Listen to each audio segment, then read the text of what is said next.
Hello and welcome to the Week in Asia. I'm Nadia Sharbi. Coming up in the programme.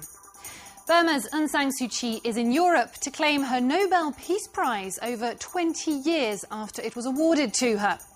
A mysterious illness appears to be affecting a group of Afghan schoolgirls, and an Australian mother who sparked a storm of controversy over her daughter's disappearance clears her name after 30 years. Aung San Suu Kyi is completing her landmark European trip after decades under house arrest. The hectic string of receptions, speeches and meetings are taking their toll on the Burmese democracy icon, who was taken ill on Thursday after admitting to being totally exhausted. But Suu Kyi has vowed to soldier on and will no doubt be buoyed by the rapturous welcome she receives at every stop of her tour. Her trip would have been unimaginable just 1 year ago. Aung San Suu Kyi is on her first European visit in nearly a quarter century. The fact that she can get out of the country, for the first time in 24 years, it clearly demonstrates that Myanmar is no longer a prior state. Myanmar is part of the international community now. It's a symbolic trip for Burma, but also for the lady, as she's known. After spending nearly 2 decades under house arrest, she's become the de facto ambassador for her country and has to work side by side with her former prison guards. It's an unlikely symbiotic relationship. Reforms are being driven by the regime, the former military regime, which is transformed into a civilian government. And there is supposedly a strong personal relationship between Aung San Suu Kyi and the President Aung. The President needs her and she needs the President. The President needs her in order to have that opening to the outside world, and she needs the President to bring about some of the reforms. Suu Kyi's first stop on her European tour was emblematic of this. Thursday, she addressed the International Labour Organization in Geneva, calling on aid and investment from abroad. After spending years in waiting, Suu Kyi is finally embracing the role of elected representative of the Burmese people. It's a delicate transition for someone who, like Nelson Mandela, has become a living legend. Now, that requires now a transformation from being the charismatic figure to being the leader, to be frank, of a very small opposition. And that, as political life requires compromises and requires dealing with day-to-day problems. And so you can no longer content yourself with, moral lessons. So this is a difficult challenge for her. Suu Kyi's real work will begin upon her return to Burma. She'll have to get her party ready for the 2015 legislative elections if she wants to take power through the ballot box. At nearly 67 years old and with her health weakening, Suu Kyi will also have to groom the next generation and help put other opposition figures in the spotlight. Another Burmese celebrity is touring Europe and putting the spotlight on his country's developing situation with a very different tack. Zarganar is a dissident comedian who uses humour and poetry to put his message across. And while he's now free to take his particular brand of dissidence abroad, 3 decades of satire under an oppressive regime have come at a price. This crowd at Gare du Nord in Paris await an important visitor. This is Zarganar, a Burmese comedian who's also a popular actor in his homeland. NGO representatives and a few fellow exiles have joined him on this trip. Zarganar is one of the most critical voices against the ruling junta. He's one of 200 political prisoners released last October. Now he has a passport, but he does not forget that hundreds of others are less fortunate than him. It is trying to push our Burmese government to release all of the political prisoners who still remain behind the bars. This is very important. And then after that, we can say this is the transition was started.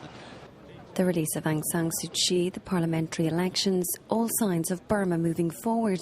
But Zarganar knows that the road to democracy is a long one, so he has come seeking support in Europe. The dissident is quick to criticise the Burmese regime in his own particular way, through jokes. This freethinker has already spent 11 years in prison since 1988. He has also been tortured. What they done, I never forget. But I can forgive. Because this is not a revenge time. But they have to confess what they did or what they done for maltreating for the people. Zarganar is a friend of Aung San Suu Kyi, whom he refers to as his mum. She will be by his side during her upcoming visit to London and Dublin. Well, back in Burma, a sudden flare-up of ethnic and religious violence has thrown tens of thousands of people on the roads. Nearly 32,000 people are being housed in camps across western Rakhine state.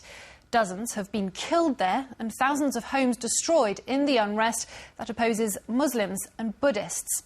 A week of widespread rioting have led the authorities to impose a dusk-to-dawn curfew, and the UN's Special Rapporteur on Human Rights in Burma is urging the government to tackle the root cause of discrimination against Muslims living in the region.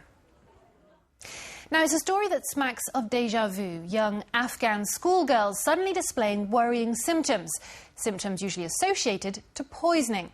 Well, the Taliban, who've been accused in the past of using such tactics against schools, are once again under suspicion. But this time, there appears to be no sign of foul play. They come in by the dozen, feeling faint, dizzy, and in pain. These Afghan schoolgirls are immediately hospitalized. They say they were poisoned. In the last few months, hundreds of similar cases have sprung up around the country. According to the Afghan Education Ministry, 550 co-ed and all-girls schools have been closed for security reasons. We ask the government and other security forces to provide safety measures to allow us to go back to school. The Taliban deny involvement, but at first they were suspected of having a hand in the events. After all, they've been violently opposed to girls' education. Tactics have included burning schools, throwing acid on schoolgirls, and gas poisoning. The incident of contamination of water or air of schools in Takhar was a serious issue. NDS was able to arrest 15 people, 12 of them Taliban.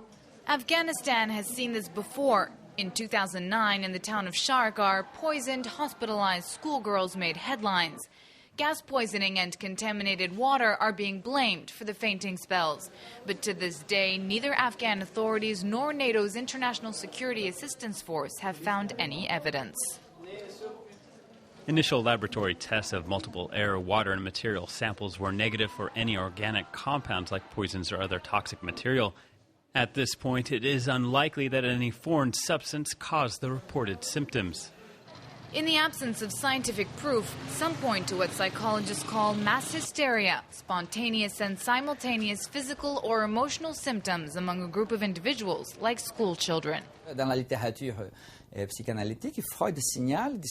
psychoanalytical literature, Freud talks about situations where a woman displays a symptom, and her roommates, by identification, repeat that symptom.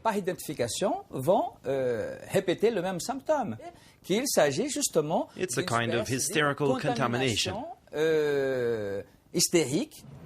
Whether sparked by war-related anxiety or Taliban attacks, one thing's for sure: the mystery remains unsolved.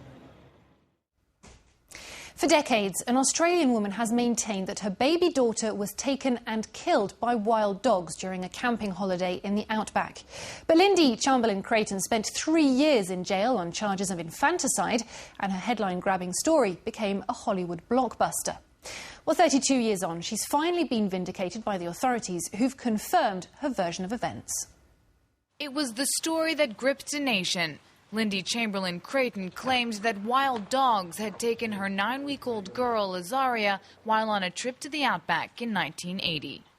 I ran out of the tent. I said to Michael, the dingo's got the baby. But neither the media nor the public believed her. Chamberlain-Creighton and her family were seen as cold and unemotional. They were also Seventh-day Adventists, a religion often portrayed as a cult at the time. In 1982, a court convicted Chamberlain-Creighton of slitting the baby's throat with nail scissors. Her husband, Michael Chamberlain, was found guilty of being an accessory.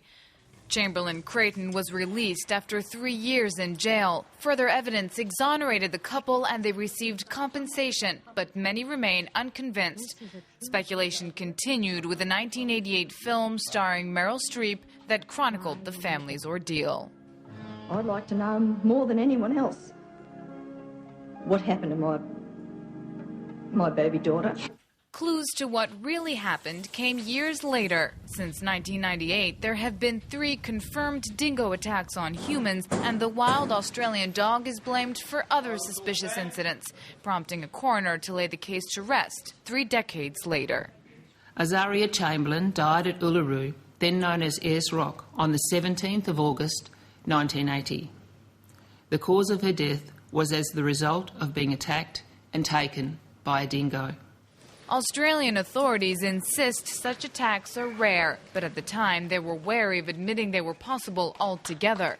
Blaming the native animal was considered bad for tourism and would likely lead to widespread persecution.